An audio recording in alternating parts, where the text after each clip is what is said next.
क्या इसका सियासी मतलब है? सब लोग थोड़ा नीचे करो। देखो, पहले तो मैं मीडिया के साथियों का, उनके मन में बहुत सारे सवाल होंगे, पॉलिटिकल, सोशल, मेरे यहाँ आने का, जिस साथी से मैं मिलने गया था उसके बारे में जानने का। लेकिन मैं आपको एक लाइन में कहना चाहता हूँ, अब्दुल्ला आजम भाई से मेरे जो रिश्ते हैं वो सियासी नहीं। जब भी मैं किसी तकलीफ में रहा, आजम भाई का और इस पूरे परिवार का सहयोग मुझे हमेशा मिला, और आज मैं उसी रिश्ते को और मजबूत करने और अपने छोटे भाई से मिलने यहाँ आया था, जानने की उनकी क्या हाल है। मुझे बहुत खुशी हुई। मैं सोचता था कि जेल में है तो परेशान होंगे, लेकिन जिस ताजगी के साथ मुलाकात हुई, इससे ये पता लगता है कि वो बहादुर आदमी अपनी लड़ाई को लड़ रहे हैं, और जो हालात हैं वो उससे वो किसी छिपे हुए नहीं। मैंने उनके मुकदमे को भी पढ़ा है, ऑर्डर भी पढ़े हैं, किस तरह की चीजों में उनके सजा हुई भी पढ़ी है। मैं बस ये कहना चाहता हूँ मीडिया को के माध्यम से, जिनको कहना चाहता हूँ उनको चला जाएगा, सड़क से लेके और संसद तक हम इस लड़ाई को लड़ेंगे। हम इस लड़ाई को अकेले नहीं छोड़ेंगे, उनको, उस पूरे परिवार को, हमारा परिवार। आज जिस तकलीफ में है, हमें इस बात का दुख है कि सत्ता में बैठे लोग सत्ता के अहंकार में उनका दमन कर रहे हैं, और तमाम लोग इसका तमाशा देख रहे हैं। ये भी इतिहास में लिखा जाएगा कि जब एक परिवार को, जिसने लंबे समय सेवा की उत्तर प्रदेश की, कमजोरों की, मजलूमों की, आज अगर उसको जरूरत है तो सब लोग उनके इस दर्द में शामिल नहीं हो रहे। मुझे इस बात की तकलीफ है। और जिस तरह के फर्जी मुकदमे लगा के और तमाम चीज, जब वादी कह रहा है कि मेरा कोई नुकसान नहीं हुआ है, सरकार कह रही है कि हमने कुछ खरीदा नहीं है, लेकिन फिर भी सजा सजा सजा, रोज नए मुकदमे, ये सब ये साबित करती हैं कि ये सरकार की देखरेख में हो रहा है। जब मौका मिलेगा, आगे ताकत बढ़ेगी, इन सारे फर्जी मुकदमों की जांच कराई जाएगी, और फर्जी मुकदमे करने वाले उन अधिकारी कर्मचारियों का विशेष ख्याल रखा जाएगा जिन्होंने ये सब चीजें, इस अपराध को, ये गैर कानूनी है तो इलीगल है तो ये अपराध है, इस अपराध को खारिज करने में सरकार की मदद की। संयोग है कि आज आपकी अब्दुल्ला से मुलाकात हुई और आज अखिलेश यादव भी रामपुर में जो है इनके परिवार से मिल रहे हैं। क्या ये इसका क्या मतलब समझे? मैं क्या कह सकता हूँ?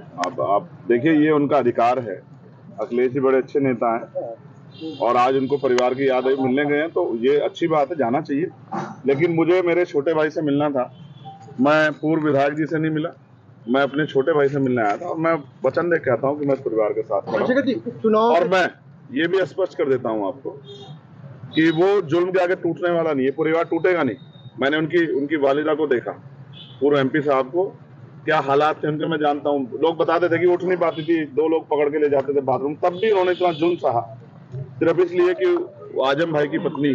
अभी आपने कहा कि कुछ लोग साथ नहीं दे रहे हैं, किसकी तरफ इशारा था? नहीं, मेरा एडमिनिस्ट्रेशन और जो सिस्टम है उससे मैं वो कर रहा हूँ। आप अखिलेश जी की तरफ मत ले जाइए।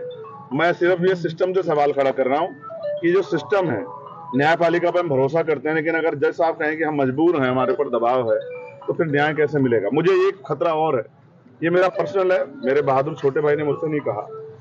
जिस तरह से पिछली कई घटनाएं हुई है, मैं उनकी जान की सलामती की प्रार्थना करता हूँ, और मैं सरकार से कहता हूँ कि ठीक है, आपके विरोध, अंतर विरोध हो सकते हैं, वैचारिक विरोध हो सकते हैं, राजनीतिक विरोध हो सकते हैं, लेकिन मैं चेतावनी के तौर पर कहना चाहता हूँ कि अगर कोई इस तरह का षड्यंत्र या साजिश करने की कोशिश की गई तो हम और हमारी पार्टी के लोग बिल्कुल चुप नहीं रहेंगे, ईंट से ईंट सरकार की बजा देंगे। ये चेतावनी में सरकार को देना चाहता हूं। अब्दुल्ला से आज आपकी मुलाकात हुई। पहले भी कई जगह पे ऐसा देखने को मिला, हमीरपुर और तमाम जगहों से खबरें आई, समाजवादी पार्टी से लोग टूटकर आपकी पार्टी में आए हैं, तो कहीं ना कहीं ये भी कहा जा रहा है कि तोड़ने का काम कर आप इसे राजनीतिक मुलाकात बनाना चाहते हैं, जबकि मैं फिर आपसे समझना चाहते हैं, सिर्फ समझना। मैंने समझाया आपको कि आज वो बुरे दौर में, तकलीफ में, आज एक भाई होने के नाते, मेरे बड़ा भाई होने के नाते मेरी जिम्मेदारी बनती है कि मैं अपने छोटे भाई के साथ खड़ा हूं। और वो मेरे बड़े भाई, उनके जो वालिद साहब आजम साहब, वो मेरे बड़े भाई। जब मुझे गोली लगी थी, वो पूरा परिवार आया था, हजारों लोगों के साथ 2 घंटे मेरे दुख में शामिल हुआ, और मुझसे कहा कि घबराना मत मेरे भाई। तब मैं सांसद भी नहीं था। तो जिन्होंने मेरे बुरे शब्द में एक इंच जो एक कदम मेरे लिए चला है, मैं उनके लिए 100 कदम चला। अच्छा सर, इसका संदेश तो जाएगा ही, भले आपकी निजी मुलाकात है दलित मुस्लिम पर, ये चूंकि चुनाव भी, इसमें ऐसे में संदेश तो जाएगा। ये आप जाति के आधार पर जोड़ रहे हैं? ये नहीं, जाति के आधार पे नहीं, ये संदेश तो चला ही जाएगा। आप इसके ये क्यों नहीं कहते कि एक परेशान साथी के साथ एक परेशान साथी खड़ा हुआ? तो ये मुलाकात एक वो जो जुल्म सह रहा है और एक जिसके ऊपर जुल्म हुआ, गोली उत्तर प्रदेश में किसी और पे चली है क्या?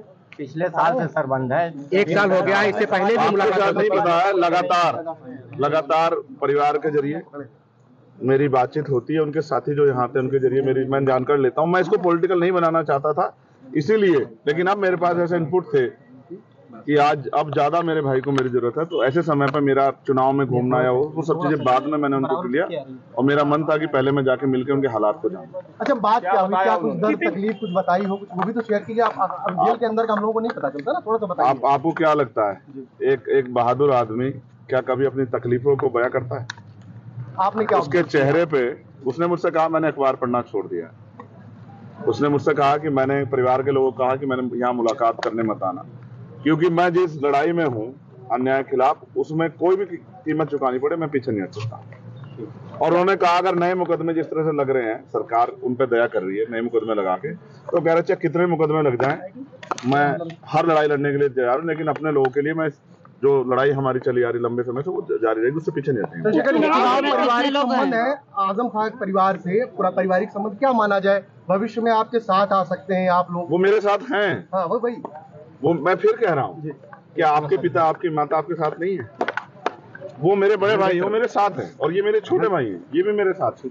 राजनीतिक तौर पर भी साथ आ सकते हैं। मायने निकाले जा रहे हैं, ये आप मीडिया के बंधुओं का काम ही सूत्र ढूंढना है, तो आप लोग निकालो अपनी तरफ से, लेकिन मैं अपनी बात स्पष्ट कर चुका। और राजनीतिक लाभ की वो होती, या तो फिर मैं सीधे आजम भाई से मिलने जाता, लेकिन जहां जरूरत थी वहां गया। और बहुत जल्द जो है, मैं आपको फिर कहता हूँ कि ये बादल भी जो हैं, काले बादल भी हटेंगे, ये जो घनघोर बादल मुसीबत होगी ये भी हटेंगे, और एक दिन सवेरा भी आएगा और फिर से उतनी ताकत मिलेगी जिस ताकत के लिए हम लोग प्रयास कर रहे हैं।